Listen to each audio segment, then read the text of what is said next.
Hello everybody, welcome to Dine and Wine with Chef Vee. My name is Vanessa Cole and we're here to gist Sabine and Dine. So I think we start with some wine. We have this lovely sweet white wine from Declan. Thank you Declan for the free drink. I mean, it's 5 o'clock somewhere. Let's all have a little drink to loosen up. I'm so excited for this podcast.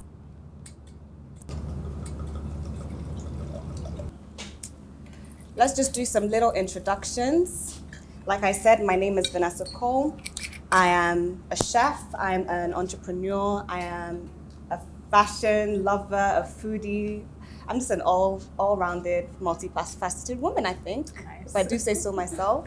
And we have these two gorgeous, successful female bosses, two people that are just so dear to my heart. I can't wait for you to introduce yourselves and let's hear from you. So first, Kafilat. Hi, I'm Kafilat, a publicist, lifestyle publicist, founder, Rain Lagos and Rain Digital. I guess that's really it. I'm a lover of food. That's why I'm here. Hi, my name is Ozinna and I'm the founder of e-retail fashion website called Ozinna.com, where people can shop Nigerian and African clothes. And I also run a branding agency called TSC Agency. Nice. Fun fact, Vanessa worked with us. Oh, wow. Zina was actually my first internship in Nigeria, my first official internship, and I worked with Style Concierge, helping with the branding and marketing, and she's just What year so was lovely. that? I can't remember. I think I was 18. Yeah. 18, 19. Yeah. And Wow. such a warm person. Like, she made the internship fun, but we also learned so much. So Thank you. we go way back. And I can't wait to just see how And to it's so learn from funny, you. I've sort of always known her from afar because I used to work with Really? Taylor Media. Oh, cool. Yeah, So, yeah. yeah. That's nice. Let's have a little toast. Thank you. Cheers, girls. Cheers. Cheers. To more money. Amen. Okay, so I know y'all are hungry, but we have to start with a little game. Okay. So I have little quotation cards in here. I would love for you to read them out, have a quote, and let me know what you think about these quotes, whether it resonates with you, and any comments you may have. Okay. Nice. Let's see. Okay.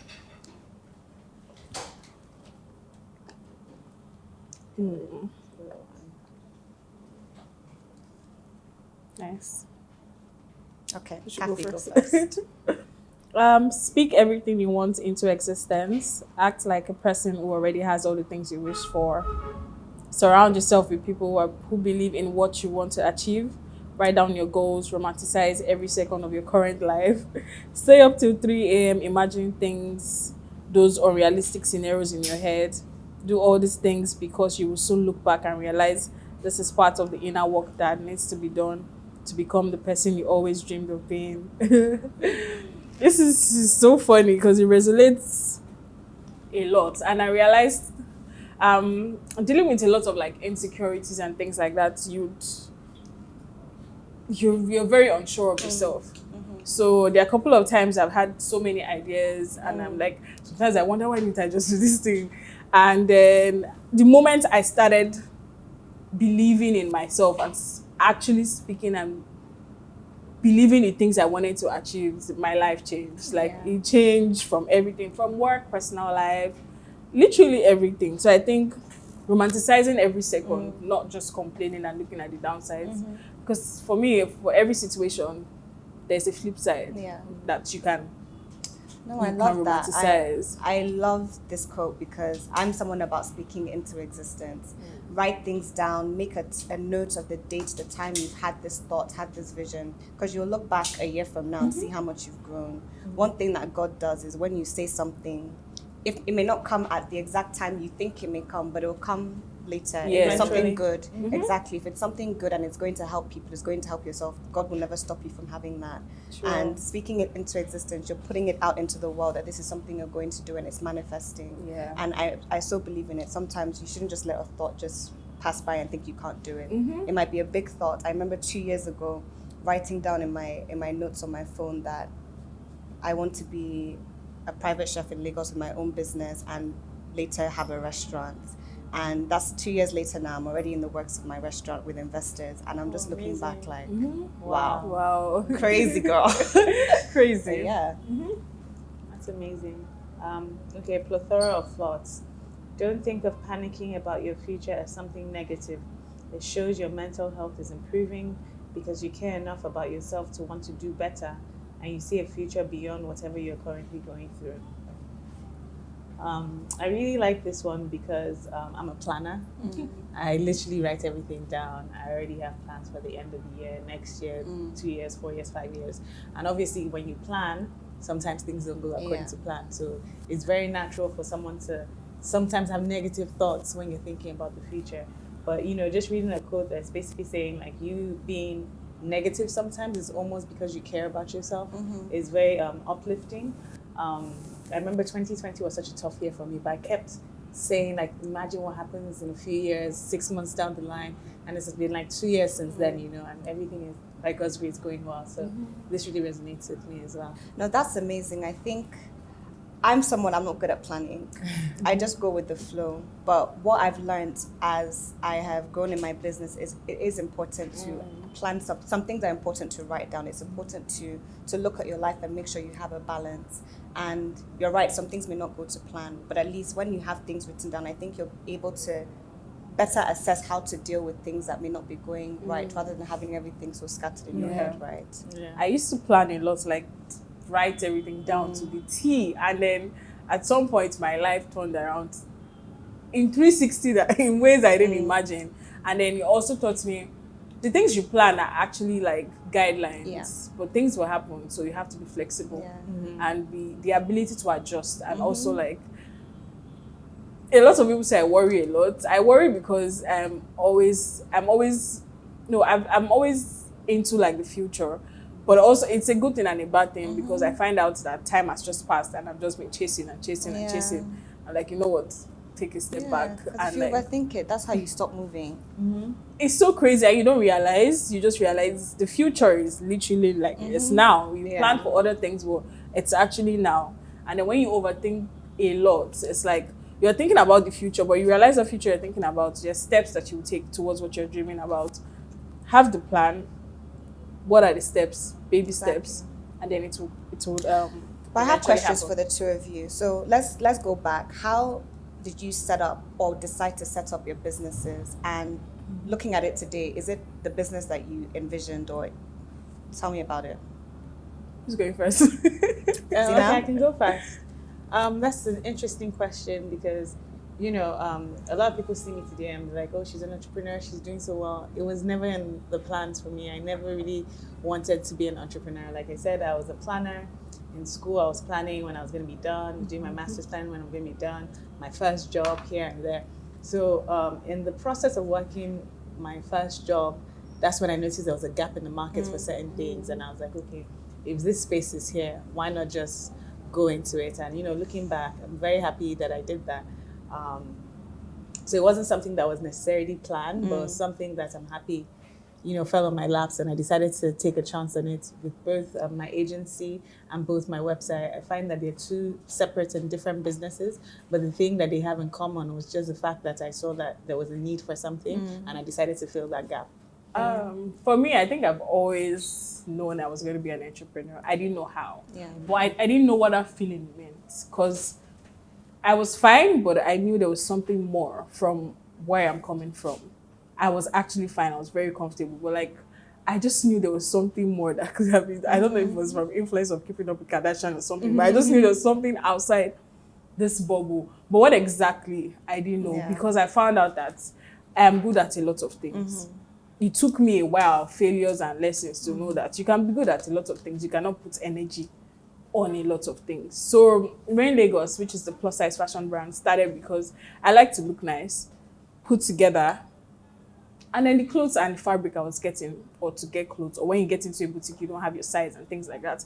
It really just started from going into stores and like not finding my size or like not finding the right things I wanted to wear, to just making my clothes, I didn't see that as a business because I just wanted to wear my clothes and just be going.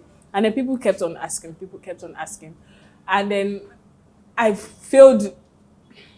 I failed multiple times, but I realized that there was also a passion behind it because I also like to see people who are plus sizes look nice. Like, don't look tacky, please. I'm sorry, but like, look nice and still put together.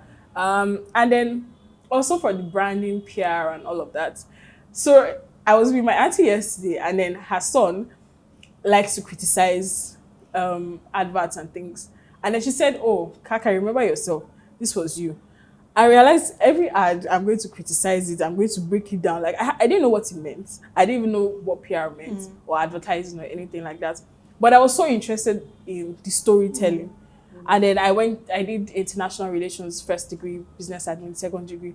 But it's still, but I was interested in the branding. And then literally I did a 3 months free internship and I found myself in PR. I'm like, okay, this is it. It's incredible, This like is hearing it. the stories and how we're progressing, and you see a gap in the market. Your body is like itching to do something about it. I think we can talk about this for hours. So let's get some food, right? Yes. Because I'm hungry. We'll take a short break now, and I'll go prepare the meals and get it plated for you guys. So Thank you.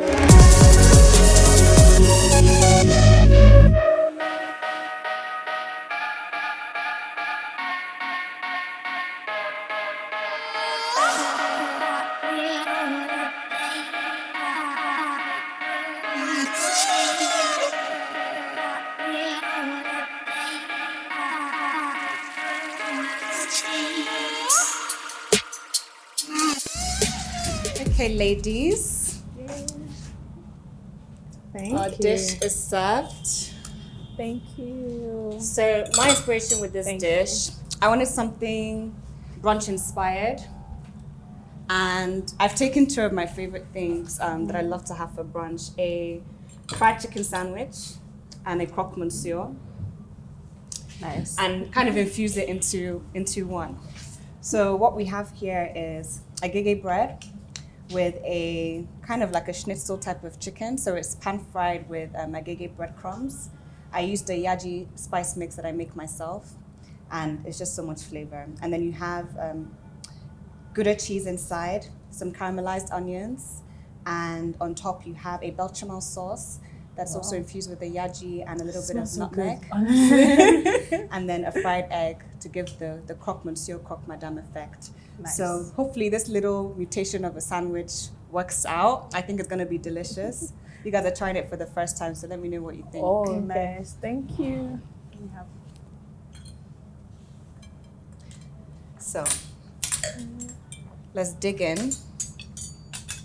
This podcast is called Dine and Wine with Chef Vee because personally, when I have friends over for dinner parties, I think the conversations we have, you know, with a glass of wine, some good food, are always the most hilarious, the most real. So I'm hoping this good food touches our souls and brings out some lovely stories. So yeah, let's have that first bite. Oh my. The combination of sweet and savory. Perfect.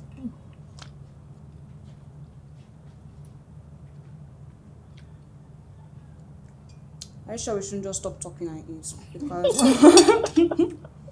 this is good. It's hard to do both at the same time. This is delicious. So as you're eating, I want us to really discuss what it's like being a female entrepreneur here in Nigeria, how it was setting up your business in this environment, and also having more than one business, balancing this with personal life. Like, how have you found, you know, juggling these things all at once? Do you feel like you can have a life here in Nigeria at the same time? Do you feel you can be as confident as a female entrepreneur here in Lagos? Do we get the same light that men do, or is it a struggle for you? Like, let's talk. Running two businesses is actually quite difficult. But I think what I'm most grateful for is my support system. You know, the people around me, my family, my friends, they understand the expectations and the demands I get from running two businesses. So they're very understanding. So for example, I think there was a time where I was the friend that missed out on everything, you know. But now I'm not the friend that's the planner. So like at the beginning of the month, it's like, okay guys, what are we doing this month? You know, are we doing this? Are we doing that? And I find that having that healthy social life also helps with work as well.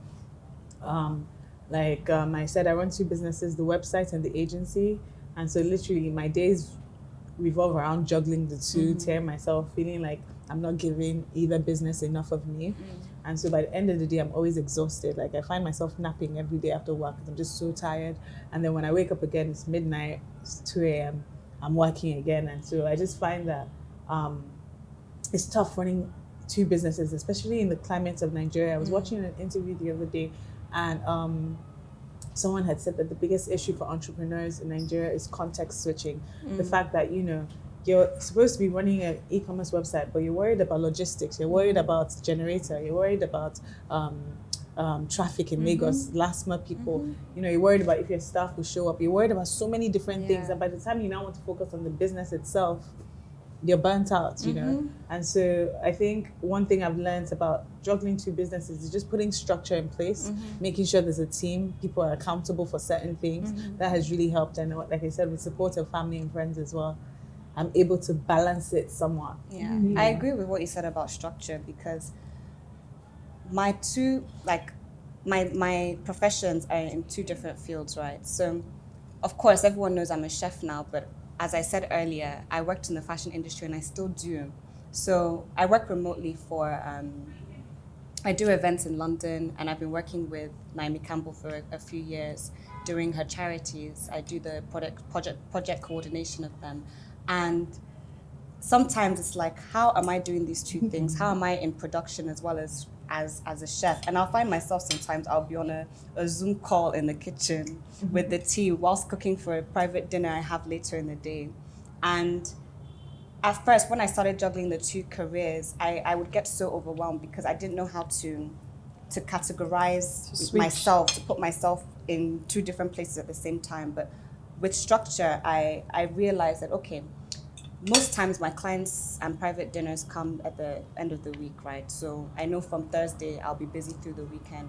So I'll try and get the brunt of my work done from Monday, Tuesday, Wednesday, and at least focus on the production of the gigs I'm working on for that. And then at least by Thursday, my team also, I have to communicate with my team in London saying that this is what I do now. I have two things to juggle. So you also have to give me a bit of leeway. So you know that towards Friday to the weekend, I'm going to be focused on this. And with that communication, they're able to better handle things, knowing that, okay, they're going to give me certain objectives from Monday to deliver by Wednesday, if that makes sense. So I had to communicate and be very real and vulnerable about how I need to work to make sure that I can provide both careers with 100% effort. That makes sense. For me, right now, I'm the friend that misses everything, to be honest. But again, in the course of this, especially this year, the value of support system and people who understand where you're at, it's second to none. So I'm that friend that misses almost everything. But these same friends that I have are the ones that literally help me when I need them. So they understand that, okay, I'm not just unavailable because I don't want to. It is just really what it is at this point. And it's setting priorities right. For me, juggling two businesses, I've started a lot of businesses. Like, if I should give you the list, it's like 10 or 11, literally. But I've also grown. I've failed so much that I've picked on the failures, and then I know my core strengths. So I realize where I lack. I realize where I need to learn. I realize where I need to just prioritize, because this particular thing, I can do it, but it requires more attention. So let's talk about the things we've struggled with in the past. Let's be vulnerable. Oh, please. I have a story. I started a food business. I've got it up. Brain Lagos has always been there, but it's grown from one time I was doing all sizes, second time I was doing only just plus sizes, at some point I was doing just shirts, At some point I was doing ready to wear. At some point I was doing Ashwebi. Like I've changed the name literally 4 times before I settled at this one. I also, in between all of this, I've had 9 to 5s. I've had like 3 different 9 to 5s. But I also realized that, so I have a mentor and he told me one thing, regardless, whether you're 9 to 5, whether your business is, stay within your passion and stretch as much as you can within it. That gave me the insight. So every other thing I did that I did because I saw other people doing, because I know that I can do it, I cut all of those ones out, and then I focused on the things that I was passionate about. So he told me 2 things. Focus on the ones that will bring you more money, because it will reduce your stress to follow your passion. Why I had 9 to 5s, right? And then in the course of that, I learned, I didn't go outside the box for the 9 to 5. It helped me grow, it helped me see where I was lacking and all of that. People now, they don't understand the process of having a 9 to 5. They think once you open, you can have all the money in the world, my dear. Experience is a lot of things. And then I've grown from that. I've learned from that also. This is not the first time. Even for my agency and things like that, everything I've gotten, I'm quite a very private person. Everything I've gotten now is basically from referrals. So your integrity is a lot of things. Like people just need, and it comes with experience. It comes with time. You're not just going to start a business today and make money. Well, I want to talk about the struggle. The struggle. Okay. I want us to get real, because I think it's important for us to also talk about our mistakes and how we learn from them. Oh, right? a lot of mistakes. Let me start from that one. I'll start from, I didn't grow up with a lot of entrepreneurs. It was always more like go to school and get a job. So when I started, I didn't have anybody to learn from. So when I started, I didn't know anything about money. My business money. Money. And my money. Zina, can you relate? I think we can all relate. My business money and my money. I only started paying myself a salary recently. But do you know how many people don't do that? And I didn't think I needed to do it, because what I just assumed was that I knew that the company money was okay, you just your started money. paying yourself. Yes, the reason why I started that, what I'm saying is I just assumed like the company money was company money and my money was my money, Yeah. right? But whenever I felt the need to go into the company purse, I would, because Yeah. I didn't do it. So I think often, mine is but- different, because for me, my company money and my money is the same. Like everybody. But that's what I was Yeah, saying. I I do think that. I think a lot of people, when they start a business, they didn't even realize that they should have 2 separate Yeah, accounts. Right? okay. I remember when I started freelancing, and I think a lot of people in our generation are becoming more, there's a lot more freelance work, or apart, you're doing a side hustle with your 9 to 5. Yeah. You're multitasking, right? And Oops. oh, don't worry. She's caught. Okay, so when I started freelancing, all I had was my personal accounts. And I remember I would just get paid from different projects, and it would just come to my personal account. And the way I would just be spending the money, Like up it's and your down, money. it's my money. Well, I was like, as a freelancer, I have nothing else to pay for. Like, it's money I can use. That's the excuse I gave myself, right? COVID hit. Suddenly, my. I was like, thank God, my parents did teach me how to save a bit, but I went from having work to literally having 0 work. On top of that, I was working as a freelancer in England. I was stuck out here, and then I kind of forgot about my freelancing obligations. I decided to be a chef. I went to culinary school, blah, blah, blah. I was in cloud 9. I then received a letter from HMRC, that's the UK tax. This is the tax you owe. Oh my. And you have not paid in a year, right? Because I was away. here. I was away. My heart dropped. Suddenly I understood why you should keep these things separate. Yeah. Because, okay, even if you don't have employees to look after, there's things that your business needs that money for. And on top of that, you need to be able to give your business it's like food, right? The revenues in your business is the fuel that keeps the business going, and sometimes you have to feed it through investments and different things. Let's say you want to do advertising opportunities. These things are what you have to keep in your business. Like, I wouldn't be here doing this damn podcast right now if I didn't have, savings in my business account. So I learned that the hard way, and once I coughed up the money to pay that tax, I literally hired an accountant. And I On the said, spot. this is the responsibility you have to do. And I think it's very important, no matter what size of a business you are, you can find an accountant that can deal with small books. Yeah. But it's something that you need to put in practice now, because if you don't start putting these practices when you're small, you may forget when you're big. So I think it's important to give yourself these responsibilities when you're small. And now, with multiple businesses, I have an accountant who's keeping all my books in check, and he's also like an accountability partner, right? Yeah, because he looks at my account, and if I take out 100K, 200K out of the account into my personal account, what are you doing that for? I can't, exactly. So I think it's so important to keep the two separate, and like you said, if you pay yourself a salary, it needs to be that way it's more consistent, and you don't just dip into the company fund. So how when let's say when you started paying yourself a salary, when did that happen for your business? Were you at a place where you were paying your employees first? Are you giving yourself like a percentage based on revenues, or I just looked at the number of salaries and I put myself somewhere in the middle. So if the lowest salary is, let's say 100K, and the highest salary is, let's say 400, I was like, okay, 250 is fine for you. And I just put myself there. And what this created is that it actually kind of stopped me from going into, I'm like, you've already gotten your bits for the month or whatever. I think talking about struggles, I think something I've struggled with is staff. Yeah. At the beginning it was great. I always had people stay on, and then I think it was around COVID, or right before COVID, actually both. But at that point, I think that's when what do you guys call it without sounding remote? No, this is millennial, Gen Z.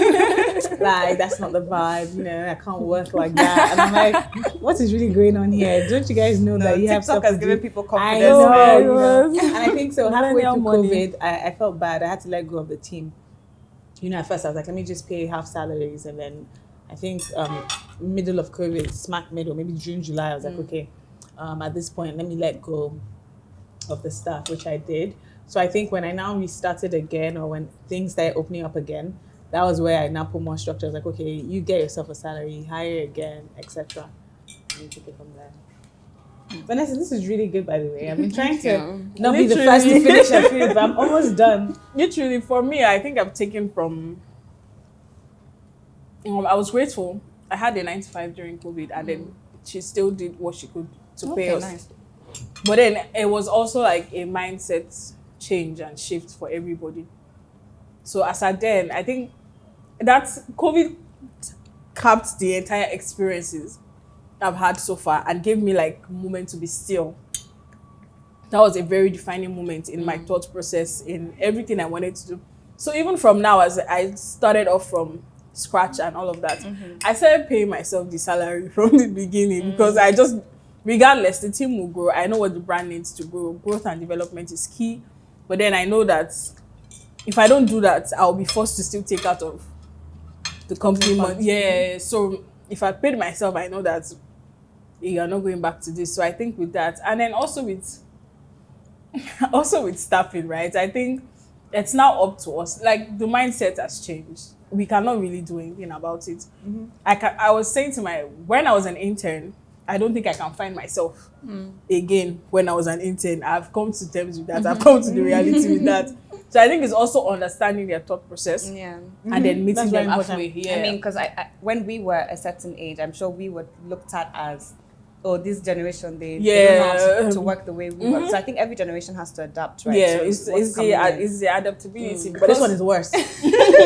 No, but on the flip side, I'm going to play devil's advocate. Because I've had, okay, I started my business maybe 2015, so like 7 years. So I think I had a decent 4-5 year run. Yeah. Do you understand? And so I feel like the change in mindset is just, it almost sounds so entitled. I'm like, okay, it is entitled. Right? I'm about to call out my PA. I love her so much. But this girl, one time, and she's going to laugh at this because maybe she doesn't even realize. She's still here because she's hardworking, right? I remember when the agreement we had was part-time work. So I think most people just do remotes and then you come in maybe 2 or 3 times. I remember in the first week, I think she came in 3 times and she sent me a message. Chef Vee, just let you know, I've already done 3 days today. So if I come in tomorrow, can I take the extra? I was like, I would not be able to send this to my boss when I started. But they have a different kind of confidence. They stick to their boundaries. They have their boundaries, and it's a lot. It's a lot. That's why it's a balance at the end of the day. Because some are extremely entitled, And then, but for me, my approach is, I understand where you're coming from because I've also picked certain things from them. Definitely. Yeah, so I think, but it's even a personality thing for me at this point. If you're lazy, you're lazy. Yeah, There's I nothing agree Gen with Z that. or not. Some people can work remotely Yeah. and then they would deliver. Then like if deliver. you, I don't need to see my copywriter. I don't think I've seen twice in like 4 months or so. But every time I say this is a deadline, like I get what I mean. It makes his deadline. So I think it's a personality, personality thing thing at for this sure. point. I agree with that. I'm hungry. I would like to eat a bit, so let's have a break so I can eat in peace, and then we'll continue. We'll continue in a bit. Okay.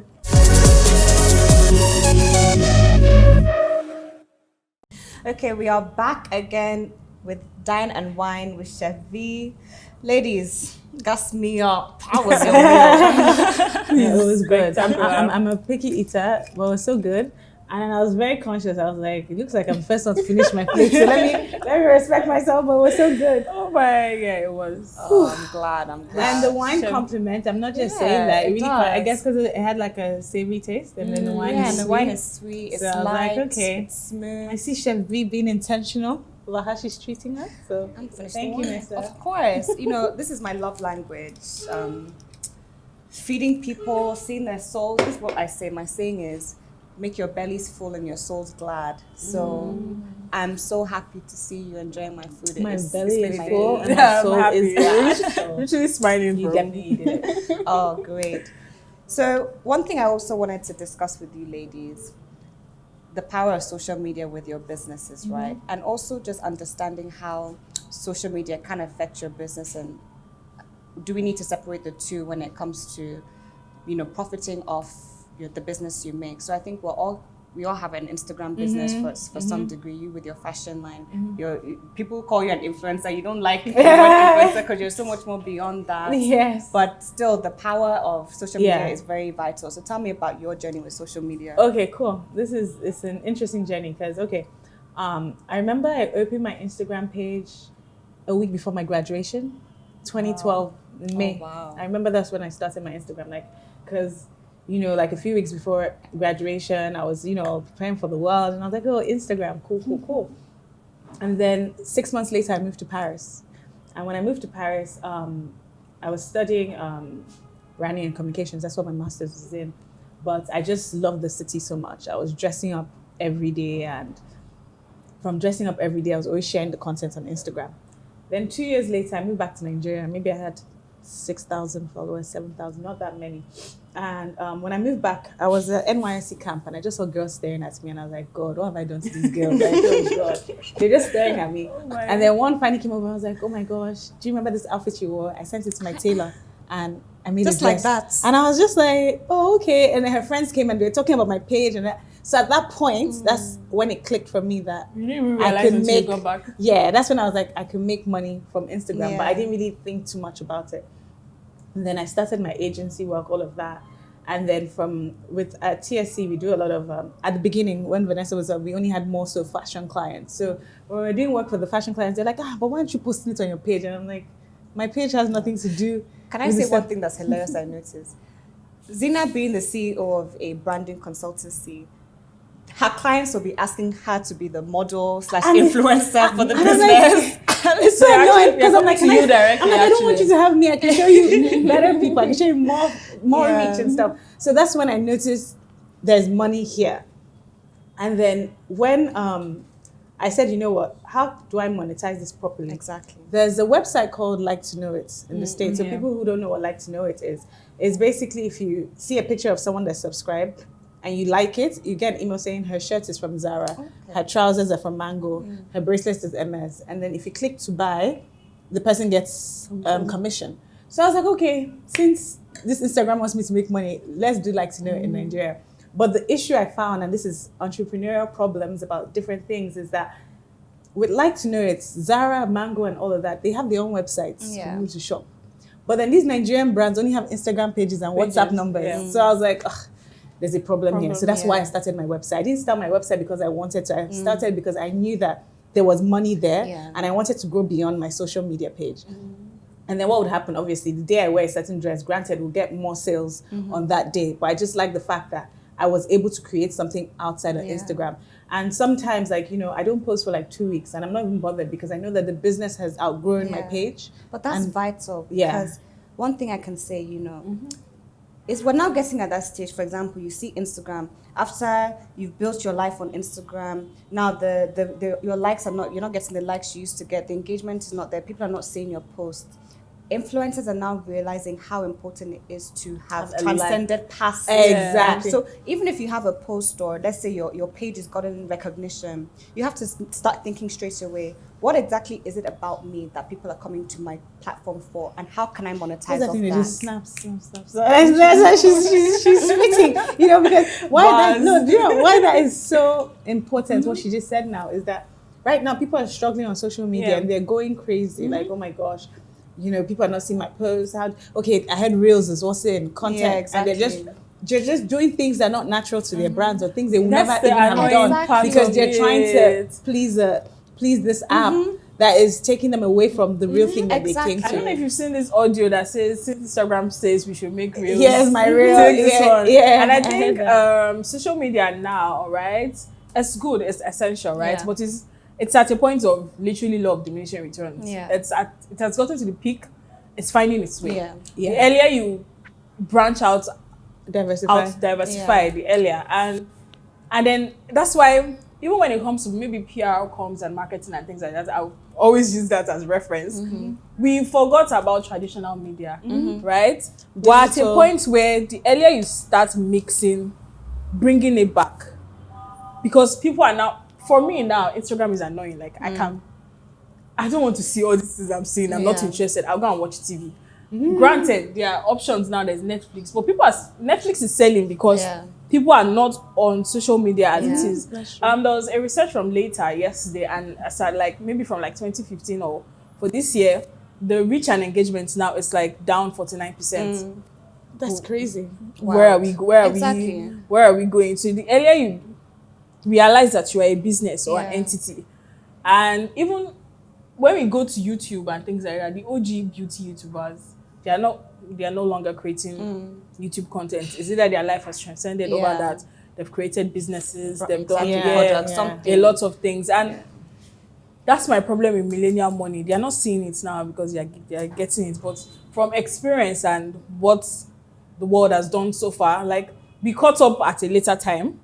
So the changes that are making, that is happening abroad or other places, we'll catch up at the end of it. And then at that point, if you don't see that there's a problem now, the earlier the better.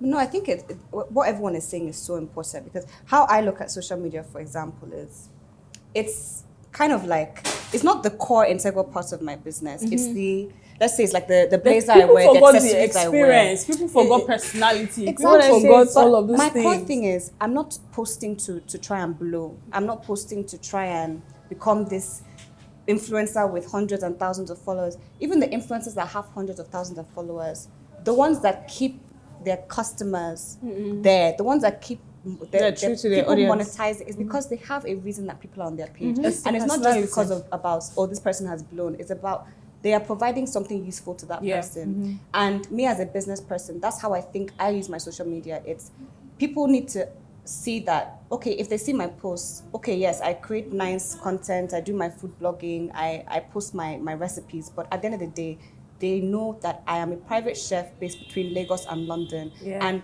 when they see my post, they remember that I'm a booking away. And that's how I want my Instagram to be seen. And behind the scenes, the business is doing well. And even if you don't need Instagram numbers. It's like when new businesses come and like that's fine, like the branding and everything, like it makes a lot of sense. I'll tell you, like, your social media and digital marketing is a part of your marketing. If you just use this thing as just, it will work for a couple of people. It will work for a lot of things, but the continuity, the growth.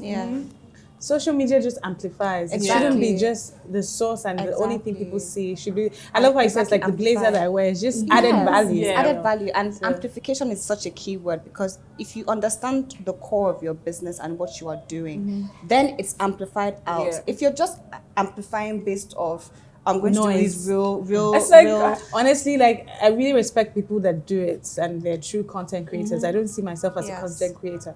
I see myself as a businesswoman, as an when entrepreneur you're- who happens to have a following. Exactly. But when you are a true content creator, that is your art, that's your business. Yeah, And there's a way exactly. that It content comes creators across. do it. It comes And across then when a it's separate time, when way. they now monetize off it and say they're going to do classes on how to edit, and they make money from it because Yes. people can respect the art. Of course. So you have to know what you do and what you do well.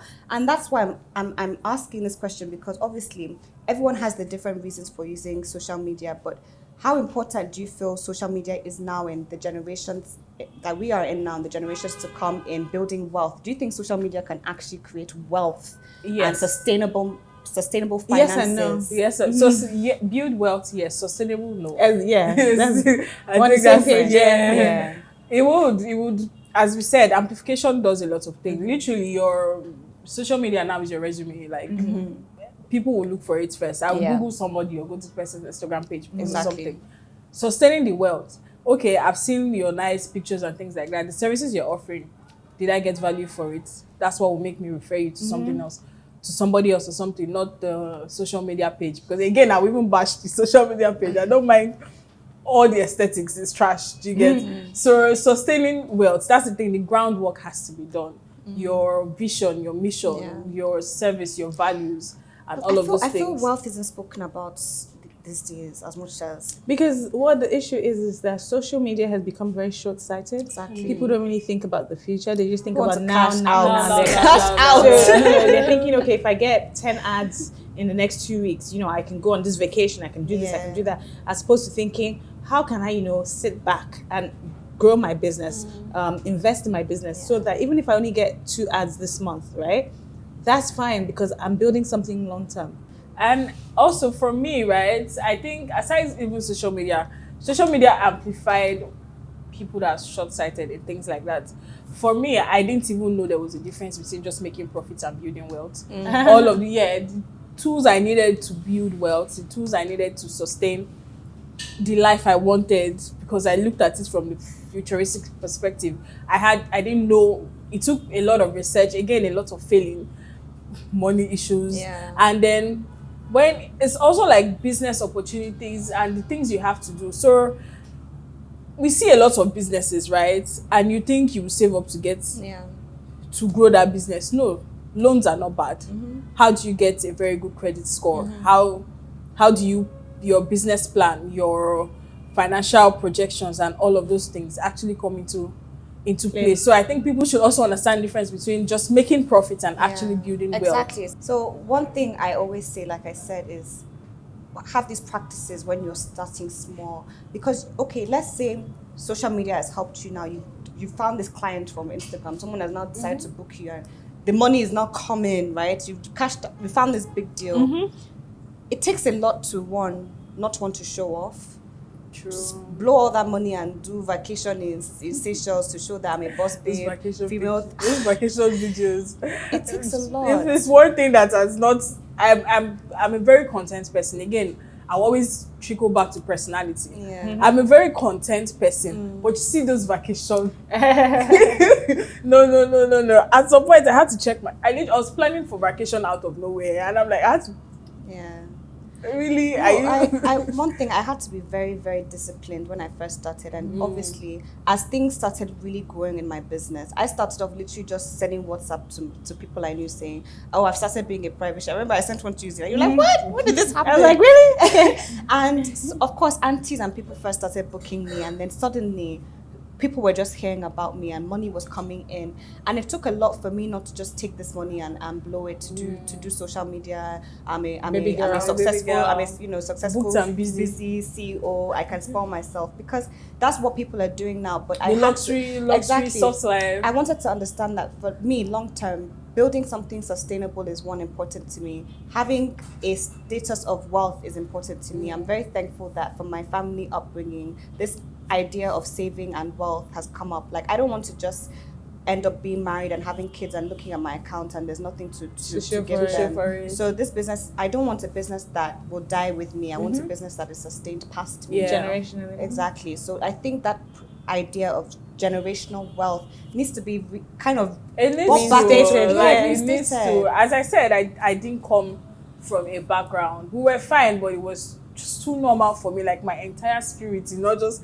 like there was Accept it. something more. I'm not there yet, but I Yeah. can see it now. Yeah. And then also like again like the pressure of being the soft life. There's the soft life. There are things that we've picked up. Spoil yourself. Like Yeah.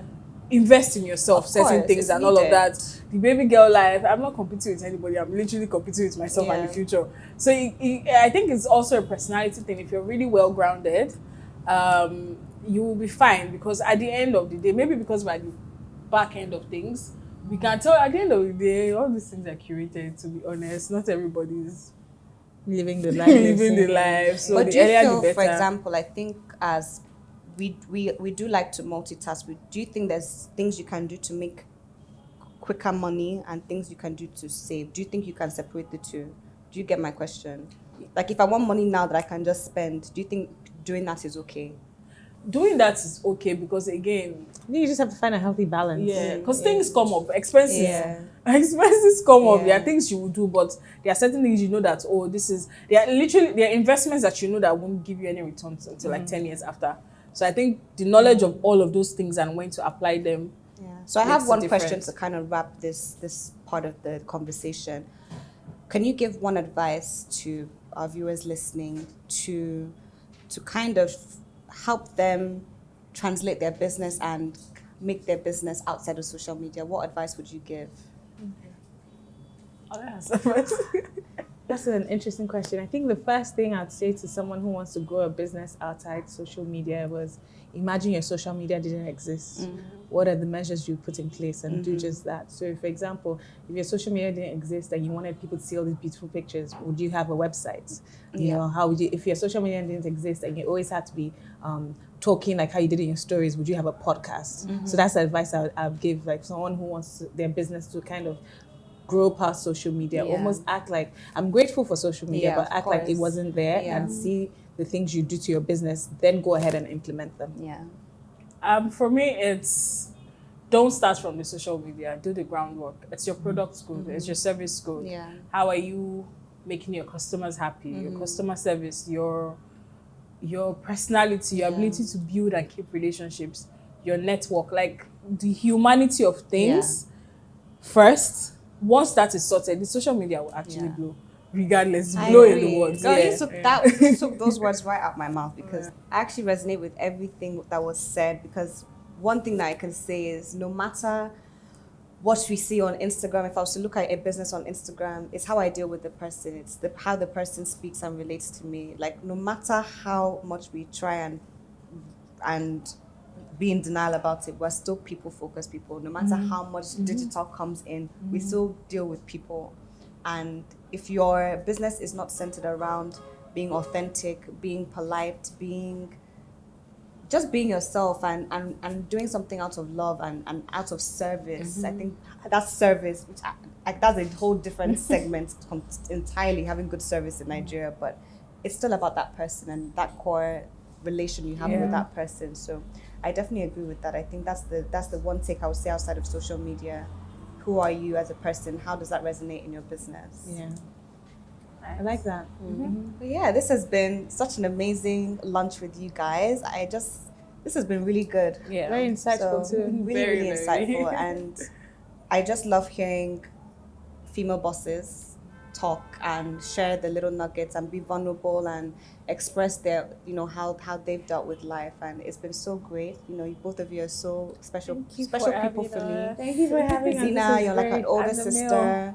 Kakah, you got my back. This has been so great, and I'm so happy I got to feed you, give you a little wine. Thank you. So I have this thing I do at the end of the podcast, and it's, what's your one thing? So just one thing that you've taken from this conversation today.